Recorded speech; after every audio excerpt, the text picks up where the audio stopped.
The most dangerous lie society tells itself is this: you can spot a monster. You imagine something obvious, something fractured, someone with wild eyes, unstable posture, social isolation radiating like a warning sign. You picture darkness that announces itself. But violence does not wear a uniform. It shakes hands. It holds doors open. It earns degrees. It raises children. It smiles in photographs. Serial killers do not fit one mold, and that is precisely why they endure longer than we expect. In the early days of profiling, investigators searched for patterns that felt comforting. They believed intelligence would correlate with organization, that wealth would reduce brutality, that education would imply restraint, that women would rarely escalate, that socially skilled individuals could not sustain predatory rituals without detection. Every one of those assumptions has been proven wrong, because violent offenders come in all shapes and sizes, not just physically, but psychologically. Consider 2 rooms. In the first, a man sits at a desk reviewing. Spreadsheets, clean-cut, married, known for punctuality. He volunteers at community events. His neighbors describe him as polite, even reserved. He has no visible criminal history, no outbursts, no chaos in his public life. In the second, another man paces in a cluttered apartment. He struggles to hold steady employment. His history includes impulsive fights, erratic behavior, brushes with petty crime. He reacts emotionally, loudly. If asked to guess which one is capable of serial murder, most people would point to the second. And sometimes they would be right, but just as often they would be catastrophically wrong. Because the first man may represent what profilers describe as organized, methodical, controlled, strategic. The second may represent disorganized, reactive, chaotic.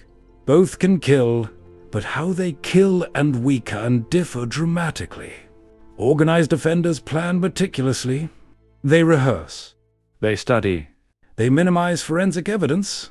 Their crime scenes often reflect intentional staging, objects moved, bodies positioned, attempts to mislead investigators. They choose victims carefully. They understand timing. They monitor risk. These individuals can be socially functional, sometimes highly intelligent. They compartmentalize. Public life remains intact, while private ritual expands in silence. Their danger lies in invisibility. Disorganized offenders, on the other hand, often act impulsively. Their crime scenes may appear chaotic overkill, random weapon choice, little attempt to conceal evidence. They may leave forensic trails. They may strike opportunistically rather than strategically. Their danger lies in volatility. But here is where stereotypes fail. Organization does not equal intelligence. Disorganization does not equal stupidity. Some highly intelligent offenders act chaotically due to emotional triggers. Some less academically gifted individuals execute crimes with chilling precision. Social class does not insulate against violence. Education does not eliminate sadism. Gender does not guarantee pattern. The human brain, under certain distortions, can construct rituals regardless of background. Let's step into another contrast. 2 offenders. One kills for pleasure. The other kills for outcome. The first experience is arousal, psychological or physical, from domination. The suffering itself becomes the reward. This is sadistic violence. It is internally motivated. The act is the goal. The second kills instrumentally, to silence a witness, to obtain insurance money, to remove an obstacle. The violence is a tool. The outcome is the objective. From the outside, both are murderers. From the inside, their psychological structures diverge completely. The sadistic offender may prolong interaction, control the environment, extend the experience. They often revisit memories vividly, replaying details in their minds. For them, repetition strengthens gratification.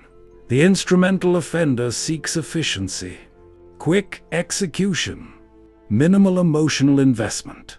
Once the objective is achieved, the act itself may hold little symbolic meaning. And yet, both can repeat. Because repetition is not always about pleasure. Sometimes it's about perceived necessity. Sometimes it's about reinforcement. Sometimes it's about the erosion of moral inhibition. The stereotype of the loner killer also collapses under scrutiny. Some serial offenders maintain relationships. Some are charismatic.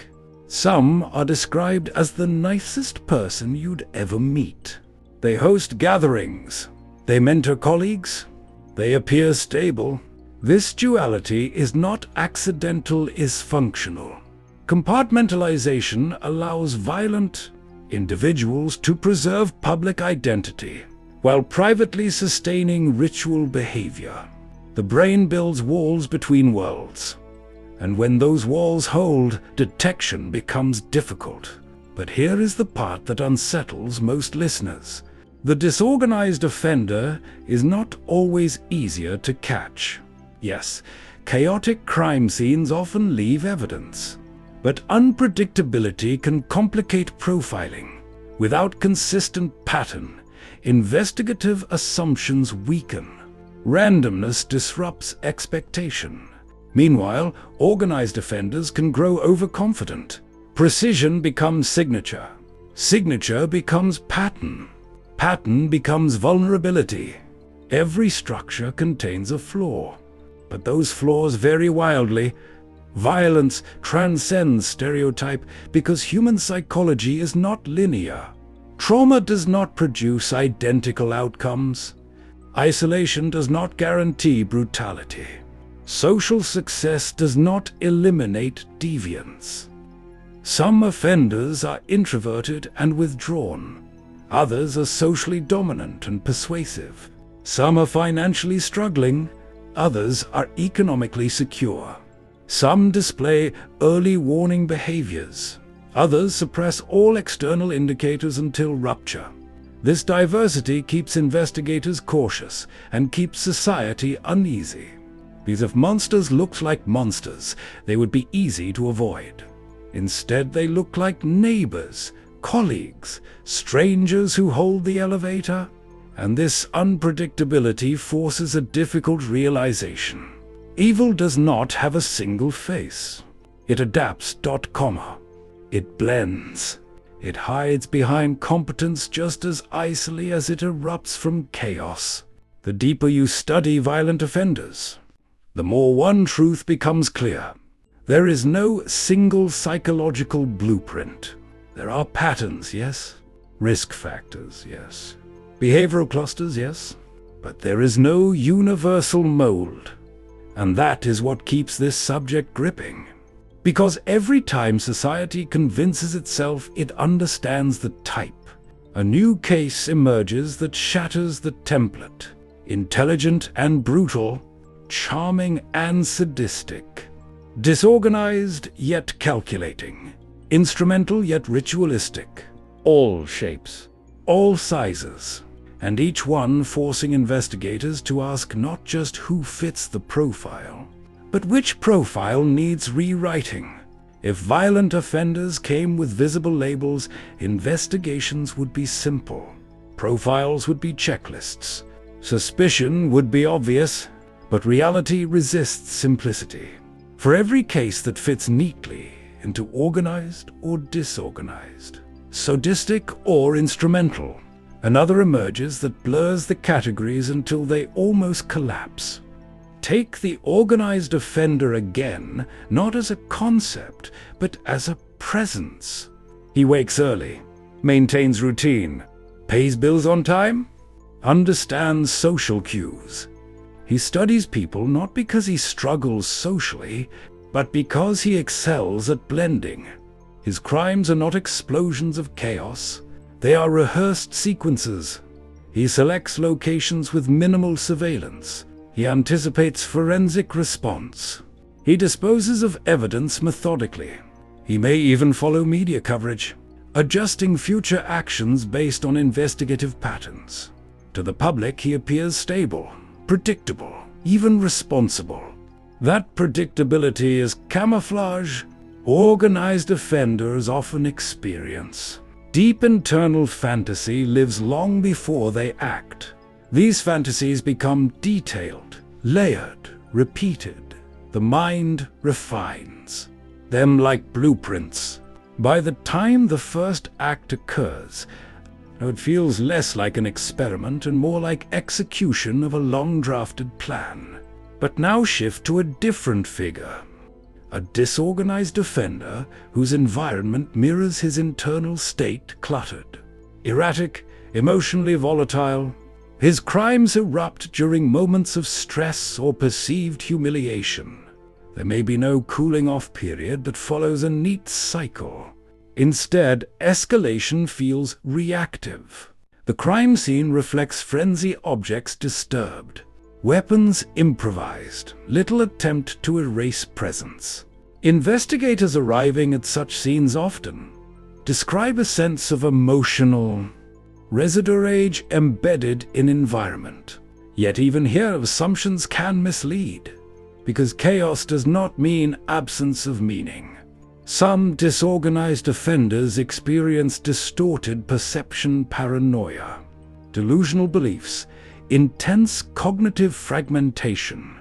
Their actions may appear random, but internally they follow a distorted logic.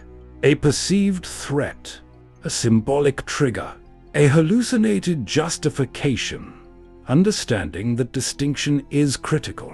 Without it, investigators risk oversimplifying motive. Now introduce another contrast: sadistic versus instrumental.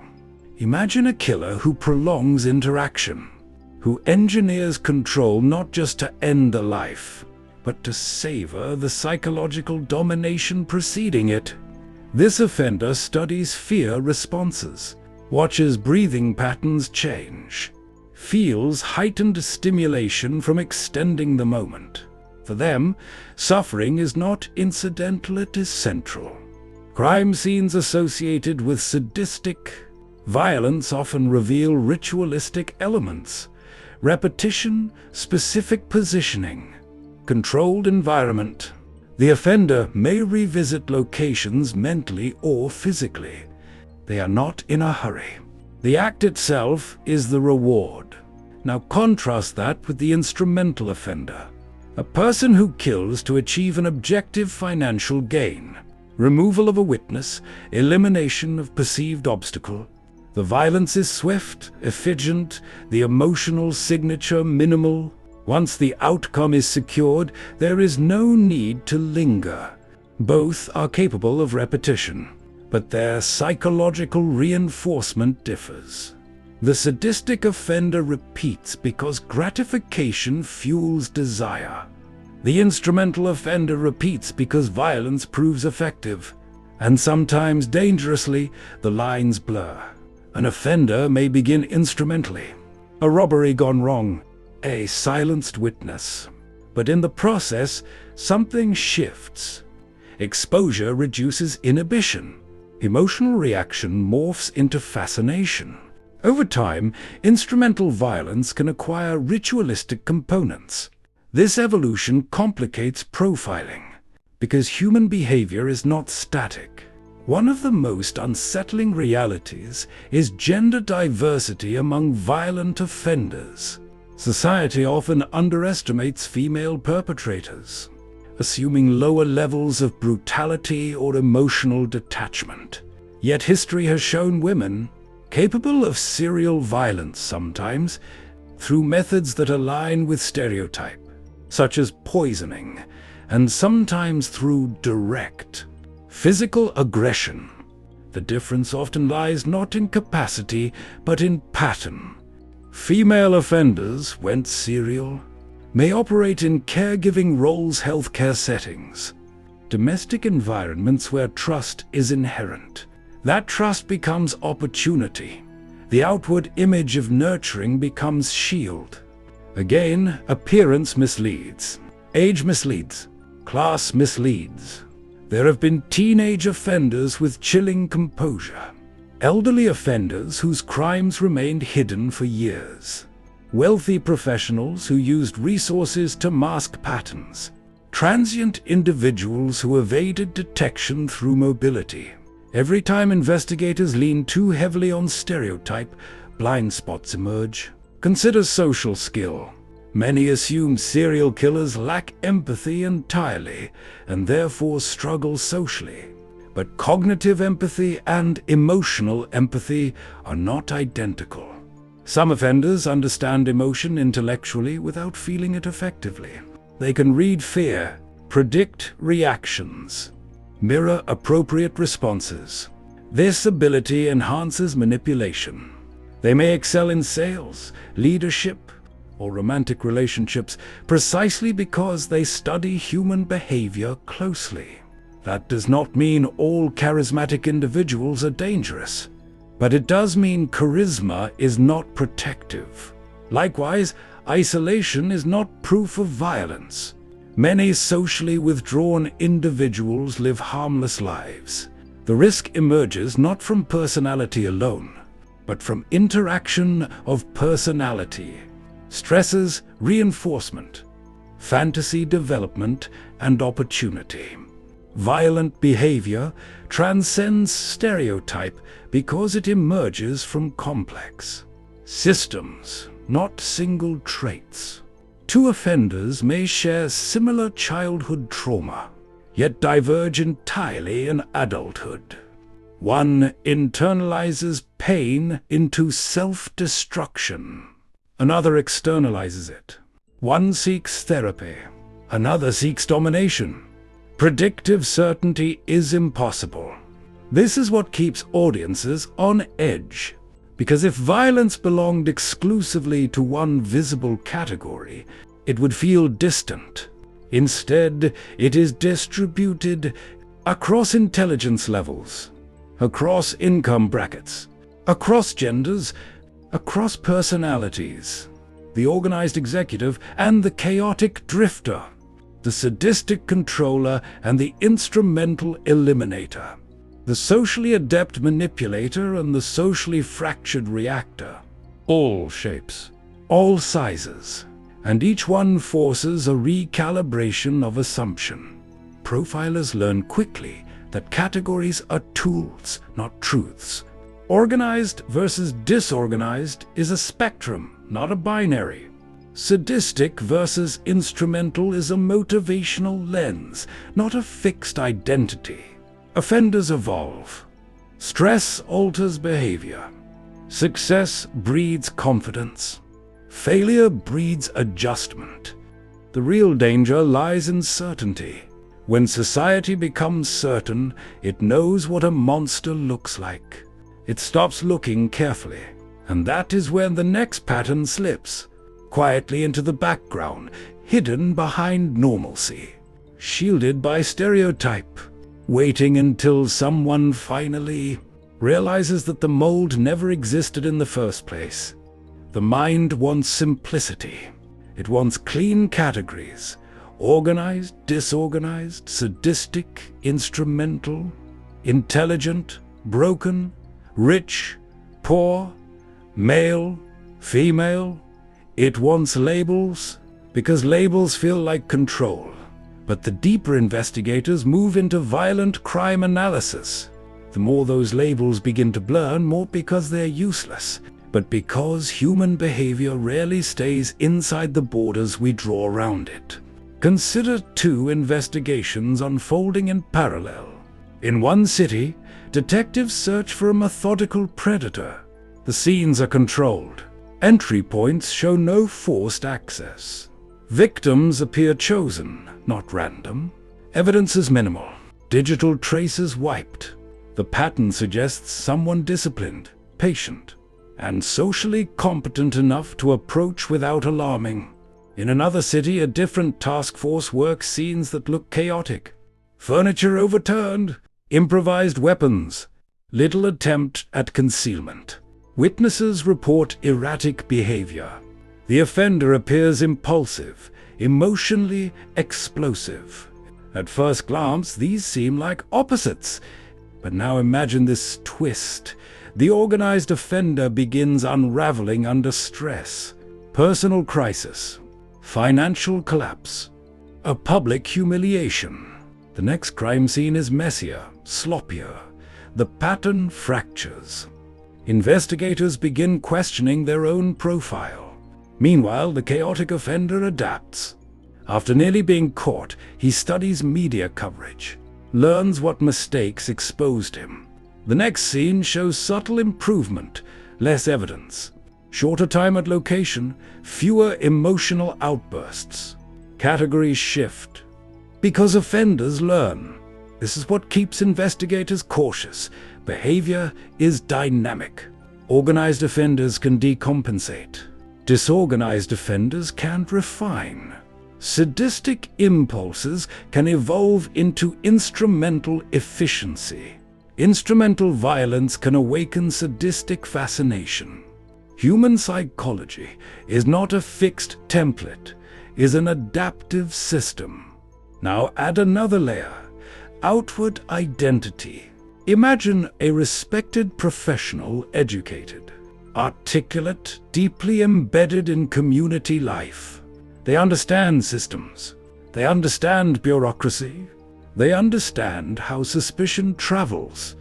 Their public record is clean. Their social network broad. Their routine predictable.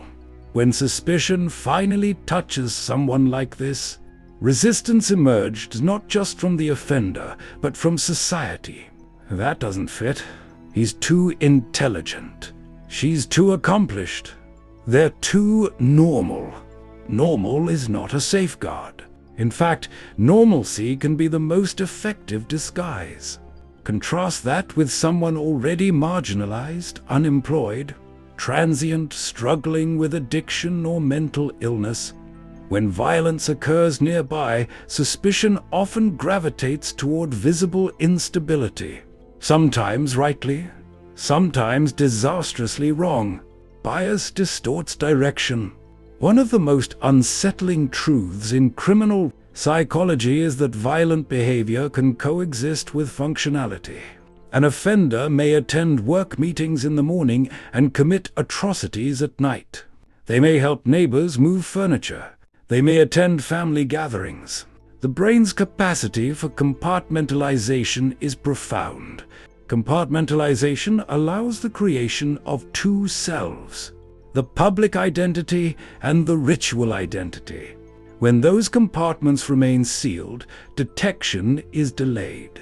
When they begin to leak through arrogance, stress or escalation patterns surface. But the leaks differ across individuals. Some offenders grow overconfident. They insert themselves into investigations, offer assistance, seek media attention. The desire for recognition disrupts caution. Others retreat deeper into invisibility. They move, they reduce frequency. They adapt to investigative advances. All shapes, all sizes. Now consider motivation more deeply. Sadistic offenders often experience anticipatory buildup. The fantasy phase intensifies gradually. They may collect symbolic items, revisit locations, or script scenarios mentally. The act becomes performance. Precision matters. Emotional reaction from the victim matters. They are not merely killing, they are orchestrating. Instrumental offenders, however, may view violence as an unpleasant but effective solution. There is no need for rehearsal beyond practicality. The goal is elimination of problem. Once achieved, emotional detachment returns quickly. But here is where the edge sharpens. Repeated instrumental violence can desensitize. Once moral resistance lowers, the line between tool and ritual blurs. What began as necessity may evolve into fascination. The mind adapts disturbingly fast to repeated exposure, and gender continues to disrupt expectation. Female serial offenders have demonstrated patterns that challenge stereotype. Some operate through trust-based environments, caregiving roles, domestic access, positions of authority over vulnerable individuals.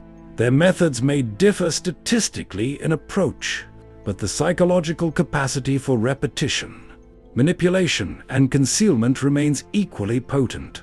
Meanwhile, some male offenders defy the expected pattern of overt aggression, instead using subtlety, poison, financial manipulation, coercion without visible force. The diversity is not accidentally, reflects the flexibility of human cognition. Violence emerges from intersections, personality traits, environmental stresses, opportunity, reinforcement, and internal narrative. Remove one variable, the path changes. Alter another, the escalation shifts. This unpredictability keeps society uneasy for good reason. Because the question stops being, what does a serial killer look like? And becomes, what combination of factors creates one? And that combination has no single answer. Investigators learn to treat profiles as probability maps, not identity checklists. Organized versus disorganized becomes a spectrum. Sadistic versus instrumental becomes a motivational anchor. Intelligence becomes variable, not predictive. Social skill becomes context-dependent. Every case forces recalibration, and every recalibration reminds us of something unsettling. The absence of stereotype does not mean absence of danger. The person who seems chaotic may stabilize under structure. The person who seems stable may harbor meticulously concealed ritual. The charming may manipulate. The isolated may erupt. The wealthy may conceal through resources. The struggling may evade through unpredictability. All shapes, all sizes. And that realization creates tension. Not because it suggests everyone is dangerous, but because it removes the comfort of easy visual identification. The mind prefers villains who are visibly monstrous. Reality prefers complexity, and complexity means that violent behavior transcends surface traits. It hides in contrast. It survives in misdirection. It adapts to expectation, which leaves investigators and listeners with one unavoidable understanding. The mold never existed. There are patterns, yes. There are tendencies, yes. But there is no single face of violence, only variations. The danger of stereotypes is not just that they are wrong, it's that they are comforting. Comfort creates blind spots, and blind spots in violent investigations cost time. Time costs lives. When early profilers began categorizing offenders into organized and disorganized types, it was revolutionary. Patterns emerged where chaos once reigned. Crime scenes began to speak in behavioral language. The methodical killer who brought tools, controlled the environment, removed evidence. That pattern suggested planning, intelligence, mobility. The chaotic offender who left weapons behind acted impulsively, committed violence in emotional bursts. That pattern suggested instability, proximity, limited foresight. These distinctions helped narrow suspect pools. They helped allocate resources. They helped structure interviews. But over time, something subtle happened. The categories hardened. What began as fluid probability models started being treated like identity molds. Investigators would unconsciously search for suspects who fit. Instead of suspects who matched evidence, And when evidence contradicted the category, doubt crept in, not about the category, but about the evidence. This is the quiet risk of typology. Once a label forms, the human mind defends it. Imagine a task force convinced they are hunting a socially isolated male with limited education and a history of visible behavioral disturbance.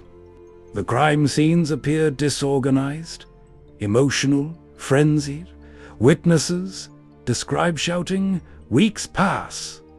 Then, forensic data introduces a complication. Access to restricted areas, knowledge of security blind spots, timing that suggests professional discipline. The working profile cracks, internal conflict begins. Some investigators cling to the original model. Others push for revision. Meetings stretch longer. The team divides into camps. And while they debate, the offender adapts. Profiling is not fortune-telling. It is behavioral inference under uncertainty. And uncertainty demands flexibility. The most experienced investigators understand this. They treat profiles as evolving hypotheses, not psychological verdicts. Each new piece of evidence modifies probability. Each behavioral clue shifts weight. But even seasoned professionals are human. Cognitive biases slip in quietly. Confirmation bias, favoring evidence that supports the existing theory. Anchoring, relying too heavily on the first impression of the offender. Availability bias, comparing the current case too closely to a recent, high-profile case. Bias does not require incompetence. It requires humanity. And humanity is messy. Now add media pressure. The public wants answers quickly. News cycles demand narrative. The media often simplifies complex behavioral analysis into digestible archetypes. The genius predator, the deranged monster, the charming psychopath. But real offenders do not read their headlines. Public narrative can distort investigative flow. When the community becomes convinced the offender fits a certain image, tips flood in targeting individuals who resemble that stereotype. Law enforcement resources divert. Innocent people endure scrutiny. The actual offender who may not resemble the public image at all continues unnoticed. This dynamic creates a second layer of psychological tension. Investigators are not just fighting the offender. They are fighting narrative. And narrative is powerful. Consider how often society expects visible depravity to accompany extreme violence. We want the offender to look disturbed, to behave strangely, to signal danger. But many violent offenders understand perception. They cultivate normalcy deliberately. They attend social function. They maintain employment. They engage in routine conversation. They understand that suspicion gravitates toward the visibly erratic. Normalcy becomes camouflage. This is not to suggest that violent offenders are everywhere, hidden behind every friendly smile. That leap would create paranoia, not awareness. Instead, it reveals something more nuanced. Dangerous behavior is defined by action and pattern, not by social polish. The psychological toll of this realization is profound for investigators. Imagine living daily with the knowledge that the person you interviewed politely last week might be capable of calculated brutality. Imagine knowing that charm is not evidence of safety, that intelligence is not evidence of morality, that stability is not evidence of empathy. It forces emotional compartmentalization. Investigators develop their own mental defenses. Some detach. Some rely heavily on procedural routine. Some immerse themselves in data to avoid emotional proximity. Others develop dark humor as a pressure valve, because exposure to variation too the endless diversity of violent personalities erodes simplistic comfort. There is no single warning sign. Some offenders escalate gradually. Early behaviors signal aggression, manipulation, or cruelty. Others conceal internal fantasies for years before acting. Some act under acute stress, their violence emerging from convergence of crises and opportunity. The pathways are varied. This variability also challenges prevention strategies. If there were one clear developmental arc, one unmistakable behavioral signature, intervention could be targeted more easily. But violent trajectories branch. They overlap with non-violent individuals who share similar stresses but never act. And that distinction matters deeply. For every person who experiences trauma, humiliation, rejection, or instability, the vast majority do not commit violent crime. The presence of stresses alone does not create killers. It is the interaction of personality structure, cognitive framing, reinforcement history, and opportunity. And that interaction differs case by case. Let's shift to investigative strategy. Modern behavioral analysis increasingly treats organized, disorganized as endpoints on a continuum. A crime scene may display primarily organized traits with pockets of disorganization triggered by unexpected disruption, or primarily chaotic traits with strategic choices layered in. This hybridization is common. An offender may plan victim selection meticulously but lose control during the act, or act impulsively in initial contact but demonstrate calculated escape tactics afterward. Such blending forces investigators to abandon rigid thinking. The offender is not a category, they are a system responding to environment. Even escalation patterns vary. Some offenders increase frequency rapidly, driven by mounting psychological reinforcement. Others space crimes widely, maintaining long cooling-off periods to avoid detection. Some shift geographic areas. Others remain hyper-local. Geographic profiling once relied heavily on comfort zones. The idea that offenders operate within familiar territories while avoiding immediate proximity to home. Often accurate, but not universally. A transient offender breaks that assumption. A highly mobile professional disrupts it further. An offender with access to multiple vehicles, digital tools, or secondary residencies expands operational radius. Again, all shapes, all sizes. And when investigators miscalculate mobility, search grids fail. Now consider technology. Digital footprints complicate stereotypes even more. An offender who appears socially isolated may maintain extensive anonymous online interaction. Someone who seems technologically savvy may make glaring digital mistakes. A person with limited formal education may display sophisticated cyber awareness learned independently. Skill sets do not always align with socioeconomic status. Technology also introduces new forms of instrumental violence fraud schemes escalating to homicide. Digital stalking evolving into physical pursuit. Online radicalization shaping violent ideology. The psychological architecture expands with cultural evolution. And with each new dimension, simplistic molds fracture further. But there is another side to this complexity. One that unsettles even experienced analysts. If violent offenders are so diverse, so adaptable, so resistant to stereotype, how do investigators maintain confidence at all? The answer lies not in rigid labels, but in convergence. While surface traits vary wildly, certain deeper behavioral consistencies persist. Repetition of method, signature behaviors tied to psychological gratification, victim selection patterns, timing regularities, environmental familiarity. These consistencies are subtle. They require patience. They require collaboration between forensic science, psychology, and traditional detective work.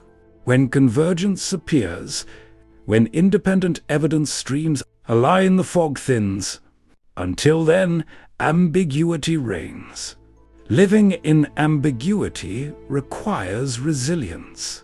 The public often sees the dramatic moment of arrest, the press conference, the revelation of identity, the sense of closure. What they do not see is the months or years of uncertainty preceding that moment, the constant recalibration, the nights spent reviewing patterns that refuse to stabilize, the interviews that almost yield something but not quite, and underneath it all, the quiet fear that the offender does not resemble expectation at all.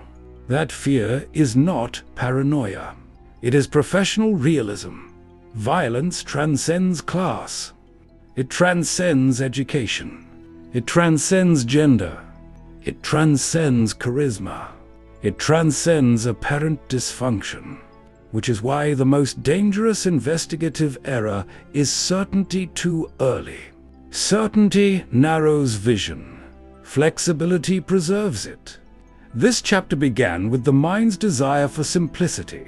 It ends with something more difficult: acceptance of complexity without surrendering to chaos. There are patterns. There are tendencies. There are behavioral indicators, but they are probabilities, not guarantees. The organized offender may unravel. The chaotic offender may refine. The instrumental may become ritualistic. The sadistic may cloak cruelty in precision. The socially adept may weaponize trust.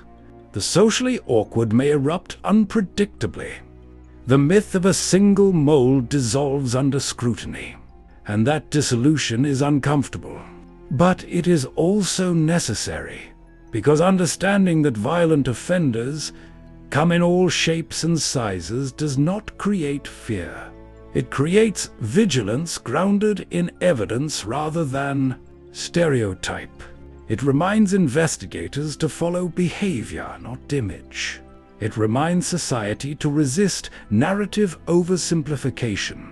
And it reminds listeners of one central truth: the absence of visible monstrosity is not proof of safety, but neither is difference proof of danger. Complexity does not demand paranoia. It demands precision. And precision begins when we abandon the comfort of the mold